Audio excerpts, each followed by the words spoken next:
Alright, welcome to Abstract Algebra. This is prequel 1.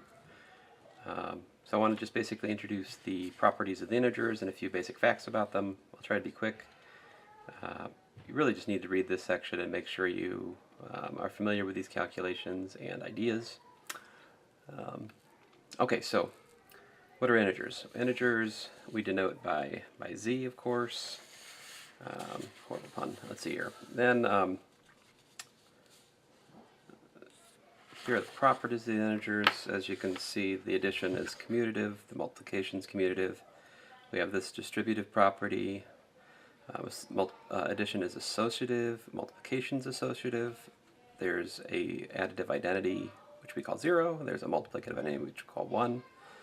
These should be familiar to you. Please read this paragraph about base 10 representation. We have a problem here or there about that. Not a big deal. That brings us to the division algorithm. So the division algorithm is one of those major, I suppose, technical tools we have to study integers.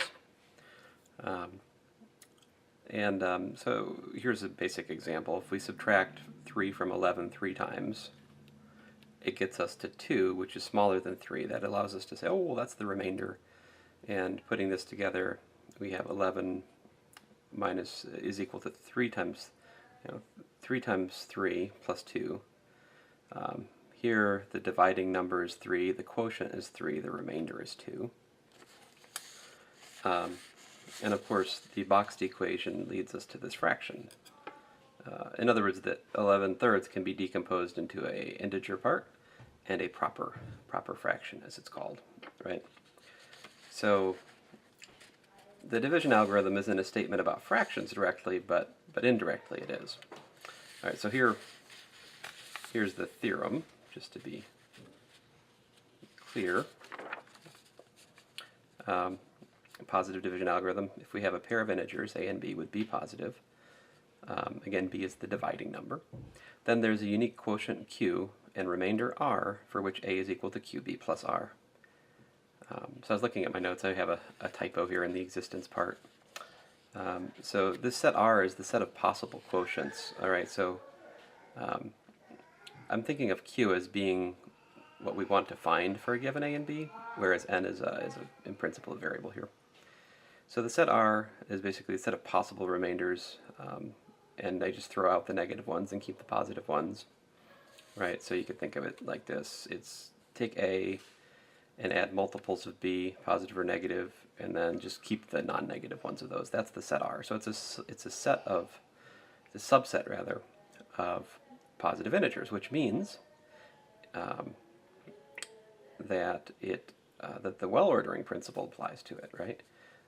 Well, you're like, wait, hold on a second. How do you know that R is non-empty, right? The well-ordering principle applies to non-empty subset of integers, and so this argument right here shows you it's non-empty. Of course, let's see here. If A is positive, if A is non-negative, if A is greater than or equal to 0, then clearly A plus the absolute value of A times B is greater than or equal to 0, which shows you that that element is an R. And if A is negative, then this right here, A plus absolute value of A times B, which is that. But since B is an N, that means that is its smallest possible thing that B minus 1 could be if B is a natural number is 0. So natural numbers in this course start at 1, all right? N is 1, 2, 3. If you watch an older year of this course, you might find me saying natural numbers include 0. I won't be saying that this year, okay? Natural numbers start at 1. All right, fine. By assumption, all right, so anyway, that shows that in the case that A is negative, that is greater than or equal to 0, which shows you that that's in R. So however you slice it, there's definitely an element in R. R is non-empty. It's a non-empty subset of non-negative integers. We can apply the well-ordering principle to find a smallest element R. All right, so that's half the battle. We're claiming that is the remainder R. So there's a little bit more baggage attached. We need that r is between 0 and b, right? So that's the next thing I'm going to argue.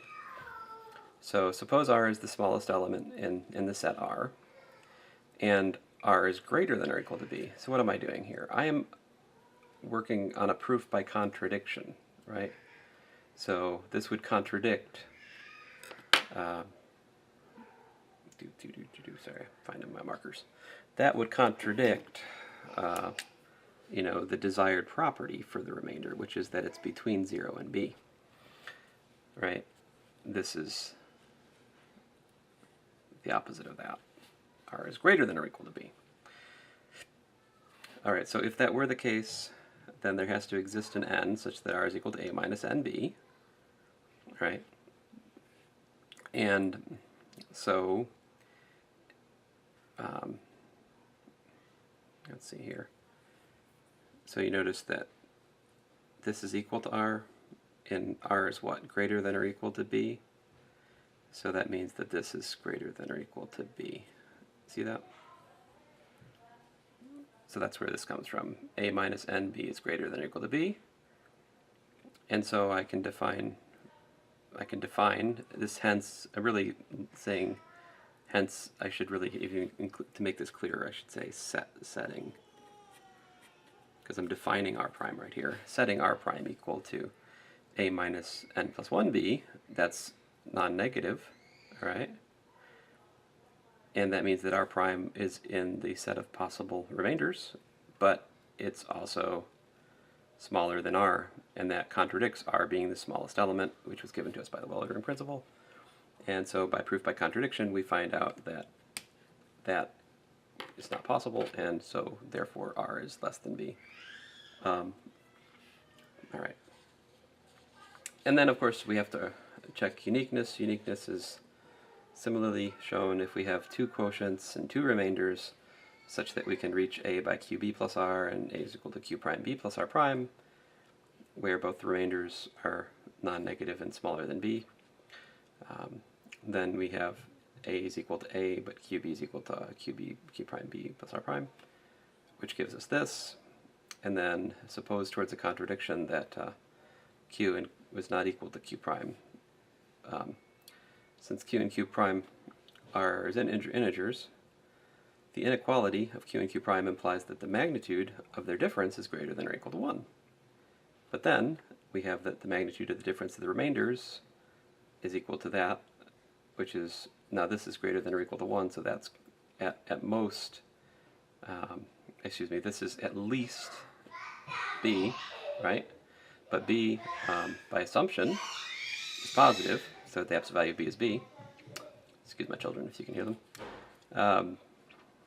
I'm sure they're screaming for a good reason. Let's see here. Let's see here.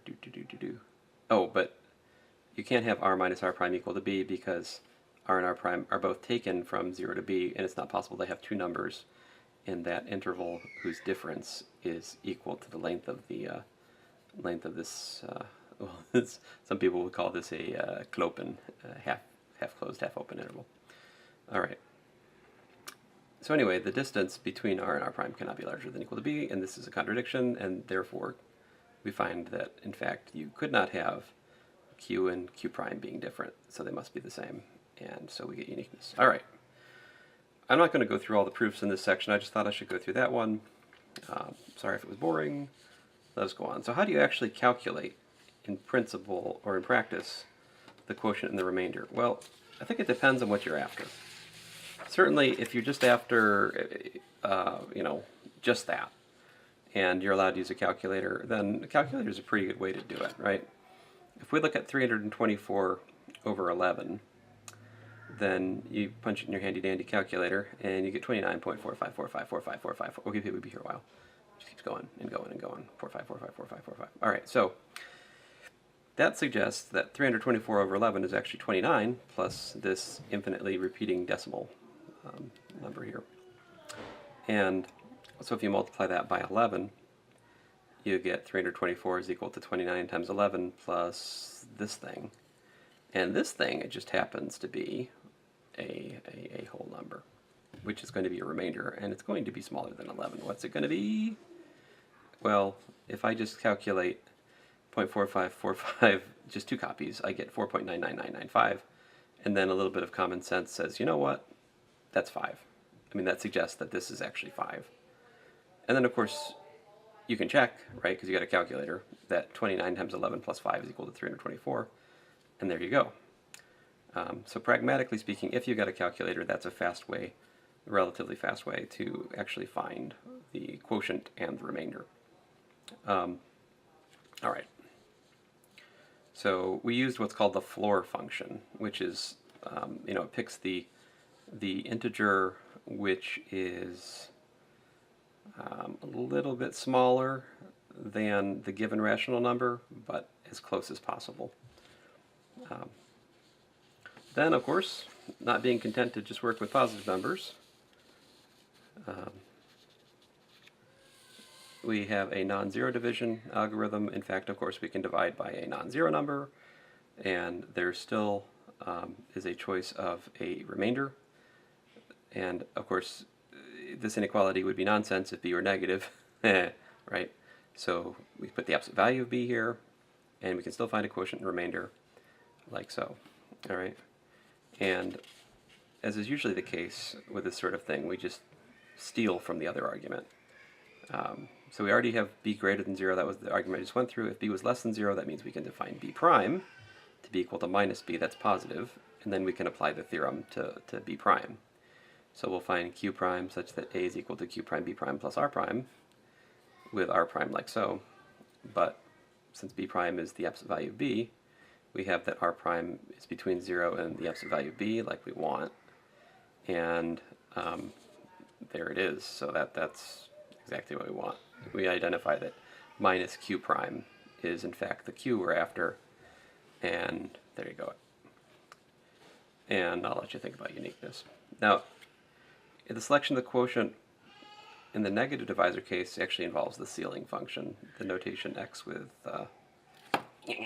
above indicates the next integer greater than or equal to x. All right, so for example, if we had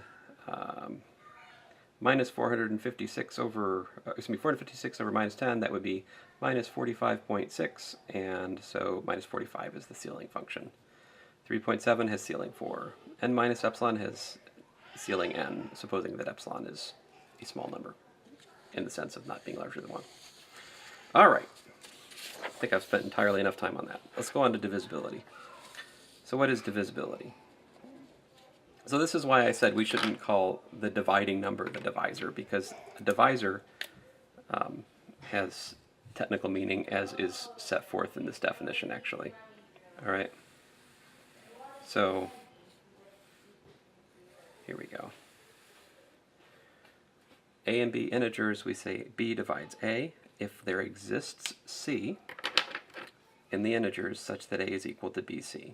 In this case, we would also say that a is a multiple of b, or you could even say that a is a multiple of c. All right. Now, if b divides a, then we also say that b is a factor of a and a is a multiple of b. You could also say that b is a divisor of a. That is common language. All right. And so the notation b divides a means that b divides a. Okay, well, great. That didn't sound like I said anything, but you can also write b does not divide a to indicate that b does not divide a. Great, okay. Divisors of a given number are not unique, right? 105 can be written 7 times 15, 3 times 35, minus 1 times minus 105, right? But if we're talking about prime divisors, then we can get a unique prime decomposition of an integer, right? That's the fundamental theorem of arithmetic, something along those lines. We'll get to that. I didn't say it quite right yet, so give me time. Do not comment me on my inability to define a prime or the prime decomposition of integers correctly yet. Hey, I'm not a number theorist. Leave me alone. All right, anyway, here we go. So here's our definition of prime. If we have p in the natural numbers such that n divides p implies either n is equal to p or n is equal to 1, then we say p is prime. All right. In other words, a prime is a positive a positive integer whose only divisors are 1 and itself. All right. Cool. There are many interesting features of divisibility. Here are some really fun ones to prove, which I will not prove because, well, I should prove those. They make me feel better, but I should behave. I mean, these are easy to prove. If A divides B and B divides C, then A divides C. If A divides B and C divides D, then AC divides BD. If we have a non-zero M, MA divides MB if and only if A divides B. And finally, if D divides A and A is not equal to 0, then the absolute value of D is less than or equal to A. I have a proof of a couple of those here. I'll let you look at them. All right. Then we have theorem 1.18. If we have a list of k integers and a integer c, then if we have c divides each one of these, a1, a2, all the way up through ak, then c defines this integer linear combination of them, u1, a1 plus uk, ak. All right. Let's see here. And 2, if we have a divides b and b divides a, that's true if and only if a is equal to plus or minus b. This is something we find ourselves using here and there. In fact, if you find yourself using this, it's kind of, well, in my opinion, it's kind of a pesky problem. I guess we can look at the proof of one. That'd probably be healthy. Suppose c divides a1 through ak, then that means that there exists integers m1 through mk such that a1 is equal to cm1, a2 is equal to cm2, and ak is equal to cmk. Pick any set of k integers u1 through uk, look at their integer linear combination, like, I mean, here's the integer linear combination of the a1 through ak. When I say integer linear, that just means that the coefficients are coming from the linears, coming from the integers rather. So there is that, but each a we can replace with c times m1 or all the way up to mk. Then we use the properties of the integers to factor out the c and to regroup, using distributivity. Okay, fine, actually we're using extended distributivity, which can be proved from distributivity. If you're a more patient person than I, or maybe if we had 17 weeks in the semester instead of 13, but anyway. Let's see here. But this is not India. Let's see here. Actually, I don't know how many weeks they have in India, but it seems like they have more, because when I look at proper courses in India on the YouTube, they've got a lot of lectures. Anyway, I digress. Obviously. So there you go. This is equal to c times that, which shows that c is a divisor of this linear combination. And that was 1. And 2 is interesting to go through because it points out an important thing that I'd like you to know about the integers if we didn't know already, so let's work through it. Suppose we have a divides b and b divides a. Now, if a is equal to 0, then that implies b is equal to 0, so a is equal to plus or minus b. We're done. Great. So suppose a is not equal to 0. That implies b is not equal to 0 by what we just went through. All right, so if a divides b and b divides a, that means that we can find integers m and n, non-zero, such that a is equal to mb and b is equal to na. So if we take a equals mb and multiply by n, not equal to 0, we can do that because n is not equal to 0. We get na is equal to, I mean, I suppose if n were 0, we could still do it. It just wouldn't be interesting. But anyway, multiply by n, we get na is equal to mund. But we also know that b is equal to na.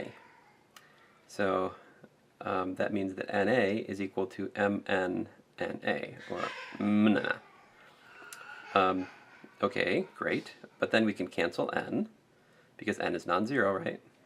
Which implies that 1 is equal to the product of m and n. All right, but the only way you can hit the product of two integers being 1 is if either both of those integers are minus 1, or if they're both equal to 1. And that's the property of integers I wanted to point out to you. All right, that's a basic fact about integers we can use. If we get the product of two integers equal to 1, that means either one or the other of them. I mean, it means that it means that both of them are either 1 or both of them are minus 1. And those two cases yield a equals b and a equals minus b respectively. So there you go, a is plus or minus b. corollary, and this is an important corollary, case 1, which we just worked through, in the case of just two things, looks like this. If c divides x and c divides y, then c divides ax plus by. All right. This corollary is used repeatedly as we study the structure of common divisors. What is a common divisor? Well, all right, if d divides a,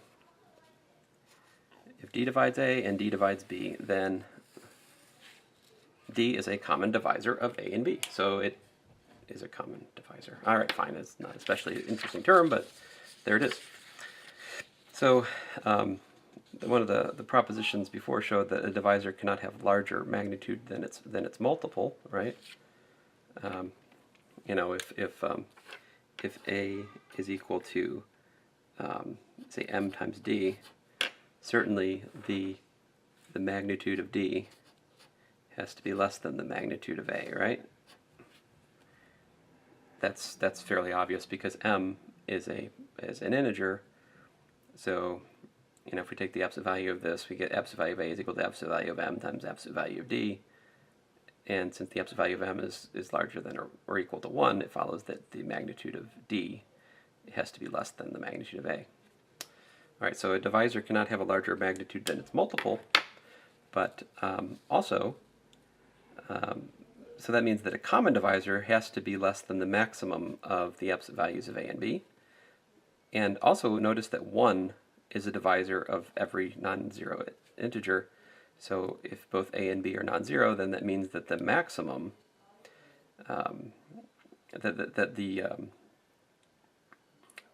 the maximum of, what is this here? Well, of course the maximum of the absolute value of a and b are greater than or equal to 1.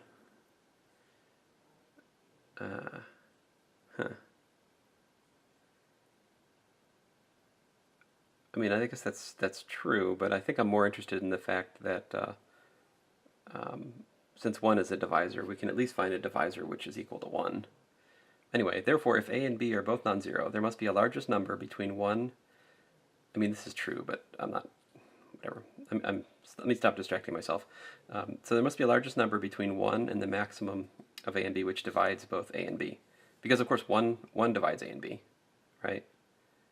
And so there might be something bigger than 1 that divides a and b, but certainly there is at least 1 divides a and b. And the absolute value of a and the absolute value of b divide a and b, all right? So there's definitely some largest number, because this is a finite set. This to that is a finite set, so there has to be a largest element in there. It may just be that, I mean, if we look at the set of possible divisors, there has to be a largest one, because that's the biggest that they could be, and that's a smallest one, which is definitely in there. There could also be negative divisors, but we're just looking at positive divisors, which is part of the reason we're getting uniqueness here. All right. Oh well, anyway, that's the start of a discussion that probably only will finish in the second semester of algebra. But anyway, all right, so definition. If a and b are both integers, both non-zero, then the greatest common divisor of a and b is denoted GCD-AB.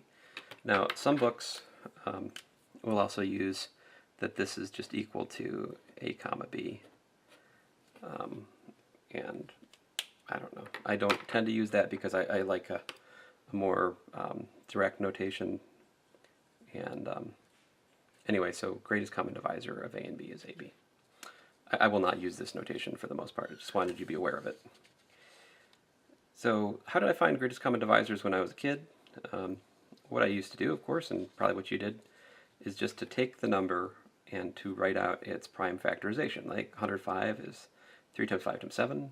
90 is 9 times 10, which is 2 times 3 times 3 times 5. And then to find the greatest common divisor, you just look for the biggest collection of common prime factors that you can get. So we got a 7 here, which is not over there, right? We got a 2 and we got a 2 here, which is not over there. We got a 3. We got 2 3s here, but there's only 1 over here. So 3 times 5 is the greatest common divisor, because that's the largest grouping of prime factors which I can find to group together, right? And this method to find the greatest common divisor works pretty well for small numbers, right? But as you start to try to solve more grown-up problems, let's say, that gets into a lot of trouble. First of all, yeah, finding the prime factorization of 105 or 90 wasn't too bad, but if you want to find the prime factorization of a given integer, that's actually a very difficult problem, and in fact the basis for how we keep emails and other things secure. This is one of the major motivations for what's called RSA cryptography. All right, difficult to find prime factorizations of large numbers. And then number two is it's just also not that easy to compare lists and select common pairs. I mean, that's not a serious problem. You could, of course, write an algorithm to take care of that if you were a person so inclined to write these sorts of algorithms, but it'd be nice to have a kind of simple, more simple way to do it. And that's what the Euclidean algorithm does for us. And yes, that is the same Euclid as in that very long dead mathematician. And it is, of course, possible that, math history comment, did Euclid actually come up with the Euclid algorithm, or did he just write it down so we can remember it? I mean, I think by now the who actually did it is probably lost to history. Maybe it was Euclid, I don't know. And then I guess there's deeper philosophical questions, like which matters more, the person who founds it or the person who communicates it and gets people to believe it's worth knowing, which is more important. Or maybe deciding importance isn't important. I don't know. I'll let you guys figure out the answer to those questions. I'm not going to. So here's a lemma that's important to understand as we go on to understand Euclidean algorithm. If we got these four integers, a, b, q, r, and if a is equal to qb plus r, then the greatest common divisor of a and b is the greatest common divisor of b and r. What's that say? That says that the greatest common divisor of a number and its dividing number is the same as the greatest common divisor of the dividing number and the remainder, which is kind of interesting, right? So there's the proof of that. So let's notice something else. Let me move on here. The greatest common divisor of a and b is also the same as minus ab and a comma minus b and minus a minus b. So it suffices, if we can understand how to find the greatest common divisor of positive integers, we can always just throw away minus signs and find the GCD. All right, so let's just go ahead and think about that. And so this proof I'm about to, well, not exactly proof, but sort of motivational sketch, I would say, more than a proof, illustrates what the idea of the Euclidean algorithm is. So we start with a and b, and we're going to assume that a is greater than b. All right. Apply the division algorithm. That allows us to find quotient 1 and remainder 1, such that, right? But by lemma that we just went over, we know that the greatest common divisor of what? Let me write it down right here. So we know that the GCD of a comma b is equal to the GCD of, what was it? b1, or did I say b? I just said b, not b1. b, I guess I called it R1, right? And of course, R1 is less than B by construction, right? So we can apply the division algorithm and select as quotient 2 and remainder 2 such that B is equal to Q times R1 plus R2, right? And in this one, we'll have that the GCD of B with R1 is equal to the GCD of, what is it, R1 with R2, right? But guilt by association, right? Notice that, notice that that are the same, right? So this is equal to that. And so the story goes. We can keep dividing and dividing and dividing and dividing and dividing, and each time keep contact with the GCD of the original A and B. All right, so and you keep doing this process, right? And so you're gonna get, and I'll show you this with numbers, so it'll make more sense if this is not something you've seen before. But it can't go on forever, because if you look at it, we have these are non-zero, non-negative remainders, so 0 is below all of them, and they're strictly decreasing, and b is bigger than all of them, which means this has to stop, right? Even if b is a trillion, or whatever, each one of these is getting smaller, so this is still a finite list. So this algorithm terminates. Eventually we get Rn plus 1 equal to 0, yet Rn is non-zero. And so keeping that last non-zero remainder, we were able to say that the greatest common divisor of Rn minus 1 and Rn is equal to Rn, by the way. And let's see here. Because at the last, this says that Rn divides Rn minus 1, right? And then again, stacking the lemma, we get the GCD of AB is the GCD of that. In fact, that last non-zero remainder must be the greatest common divisor of A and B. And that, folks, is the Euclidean algorithm. Now, if you, of course, I should mention Dr. Smith teaches a little bit better version of this, where, well, I'll get to it. Anyway, so here it is, Euclidean algorithm. Suppose A and B, A positive, A greater than B, form a finite sequence for which the next one is 0, and those are defined as above. And more than that, the GCD is the last non-zero remainder. All right. So let's actually look at how it goes for a numerical example. Okay, so if I take A is 100 and B is 44, first of all, I see I can fit 2 copies of 44 inside 100, right? So 44 times 2 is 88. That leaves us 12, right? So the remainder is 12. My R1 is 12. Then, next step, I take the 44 and I put it where A was in the last step.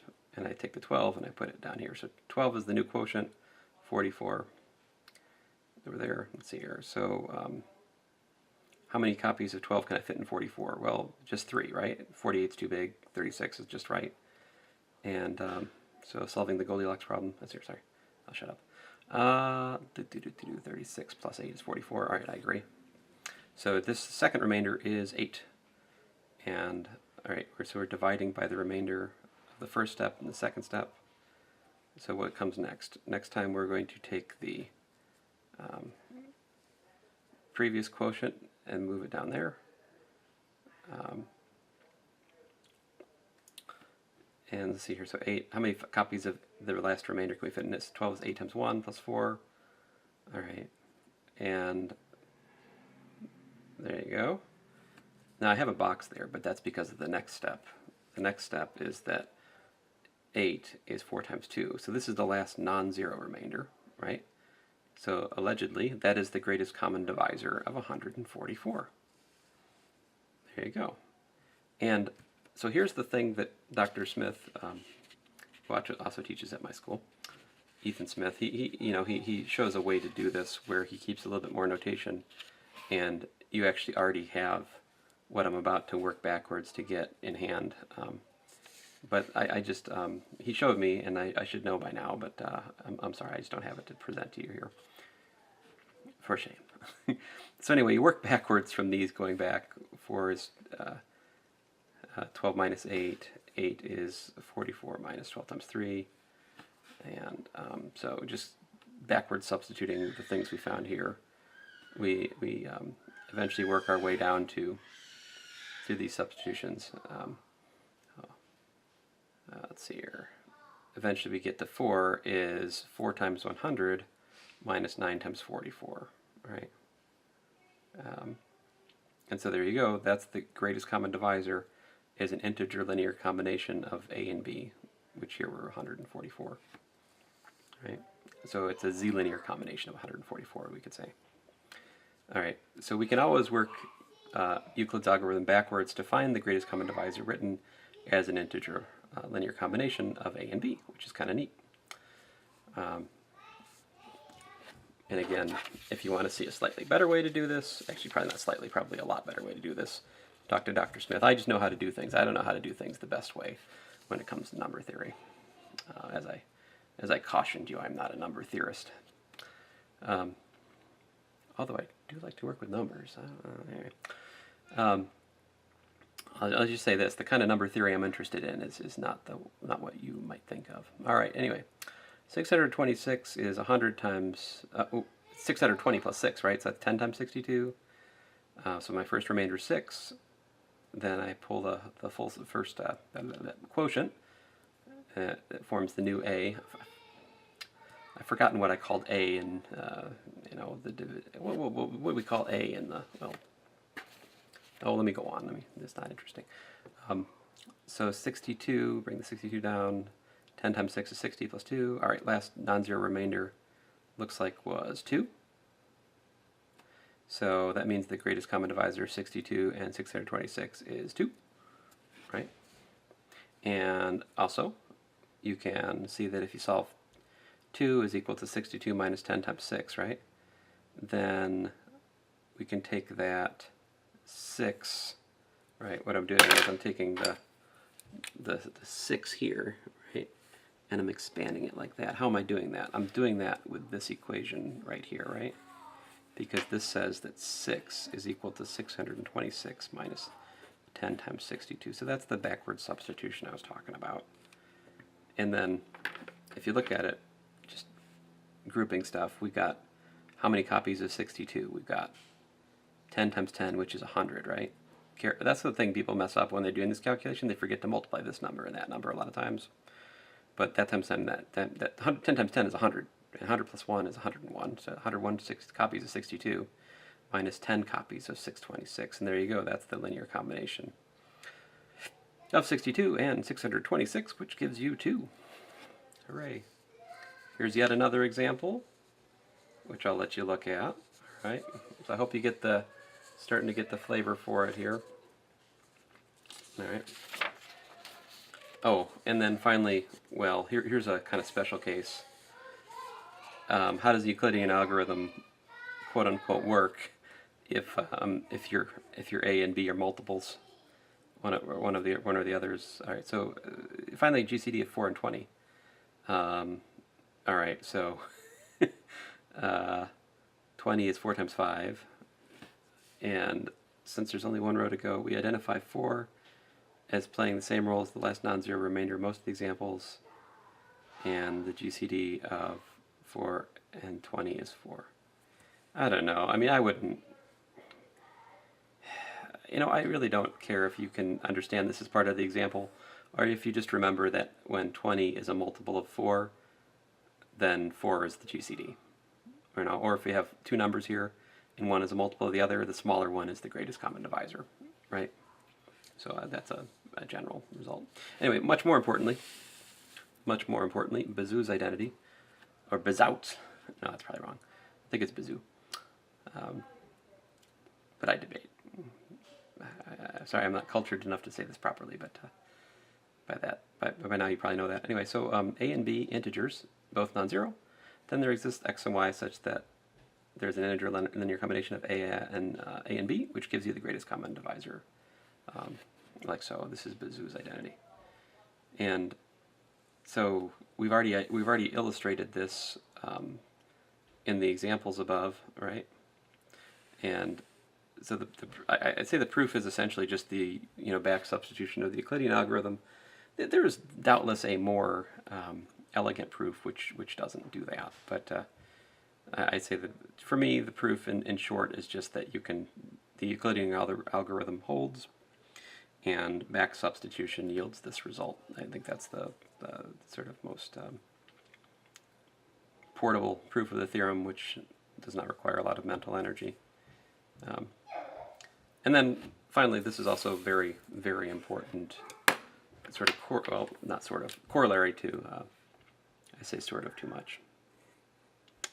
Corollary to Bezout's theorem is that, and this we should notice and remember for future purposes, is that if there exist x and y such that ax plus by equals to 1, that's true if and only if the greatest common divisors of a and b are 1. All right. So the converse if I know the converse direction, in other words, converse direction means this way, right? So given that the greatest common divisor of a and b is 1, Bezout's identity says that there exist x and y such that ax plus bx equal to 1, right? And then, so let's think about the proof for the other direction, right? The other direction, like this way. So this way we're going to assume that there exist x and y, such that ax plus by equal to 1, right? And we'll let D be a common divisor of both a and b, right? If D is a common divisor of a and b, it follows that there exists j and k such that a is equal to dj, and missing a space right there, b is equal to dk. So plug those in, we get djx and dky. Factor out the d, we get d times jx plus ky equal to 1. Thus, look at this, what does this say right here? This is the product of two integers equal to 1. Remember what I said? Either what?